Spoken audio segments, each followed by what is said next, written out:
और इस वक्त की बड़ी खबर आ रही है प्रयागराज यानी इलाहाबाद हाईकोर्ट से, जहां नगर निकाय चुनाव को लेकर हाईकोर्ट ने हुक्म दिया है। नहीं मानी अदालत ने सरकार की दलील, कहा ओबीसी आरक्षण रद्द करते हुए फौरन चुनाव करवाया जाए। नगर निकाय चुनाव को लेकर चल रहे हाईकोर्ट की लखनऊ बेंच में आज फैसला आ गया। अदालत ने सरकार की ओबीसी आरक्षण को लेकर किसी भी दलील को मानने से इनकार करते हुए हुक्म दिया है कि फौरन चुनाव करवाया जाए और ओबीसी आरक्षण को रद्द कर दिया है। अदालत के इस फैसले के बाद नगर निकाय चुनाव को लेकर सरगर्मियां अचानक जो ठंडी पड़ी थी, दोबारा तेज हो गई है। अब इस मामले में मायावती ने ट्वीट कर, यानी बसपा सुप्रीमो मायावती ने ट्वीट कर भाजपा सरकार को आड़े हाथे लेते हुए कहा है कि हाईकोर्ट का फैसला बीजेपी सरकार की आरक्षण विरोधी सोच प्रकट करता है और इसका खामियाजा भाजपा को भुगतना पड़ेगा। हालांकि इस मामले में ए.के. शर्मा ने कहा है कि बिना ओबीसी आरक्षण के यूपी में निकाय चुनाव नहीं होंगे, आवश्यकता पड़ी तो वो सुप्रीम कोर्ट का दरवाजा खटखटाएंगे। प्रदेश की योगी सरकार ओबीसी आरक्षण के पक्ष में है और 5 दिसंबर 2022 को जारी अधिसूचना में प्रदेश के ओबीसी को सभी पदों पर 27% का आरक्षण दिया था।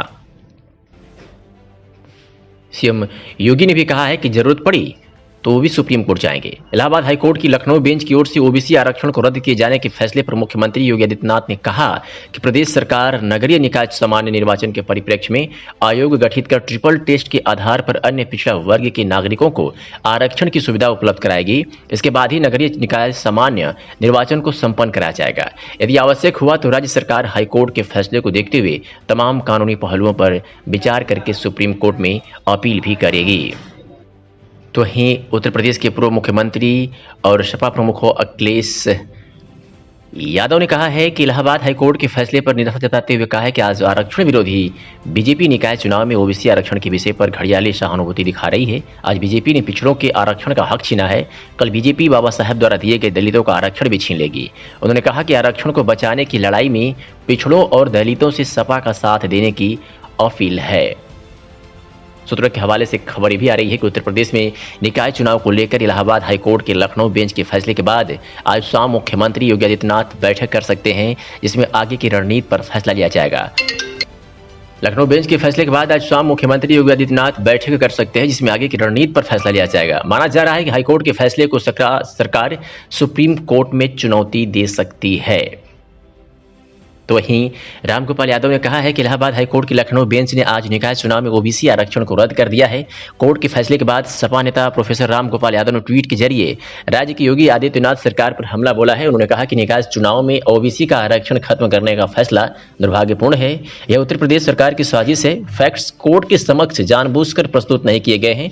उत्तर प्रदेश की 60% आबादी को आरक्षण से वंचित कर दिया गया है। उन्होंने आगे कहा कि सरकार के ओबीसी मंत्रियों के मुंह पर ताले लग गए हैं। मौर्य की स्थिति बंधुआ मजदूर जैसी हो गई है।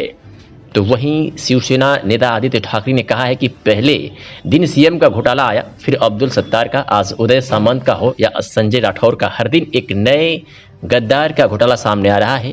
ये अनैतिक सरकार इस्तीफा देने को तैयार नहीं है। अगर ये सरकारें ऐसे ही चली तो मुश्किल आ सकता है।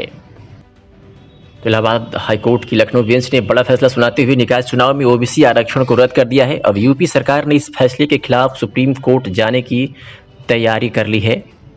फिलहाल इलाहाबाद हाईकोर्ट की लखनऊ बेंच ने बड़ा फैसला सुनाते हुए निकाय चुनाव में ओबीसी आरक्षण को रद्द कर दिया है। इलाहाबाद उच्च न्यायालय की लखनऊ पीठ ने शहरी स्थानीय निकाय चुनाव मुद्दे पर शनिवार को सुनवाई पूरी कर फैसला सुरक्षित रख लिया था। अदालत ने ओबीसी आरक्षण के लिए अलग कमीशन बनाने का निर्देश दिया है।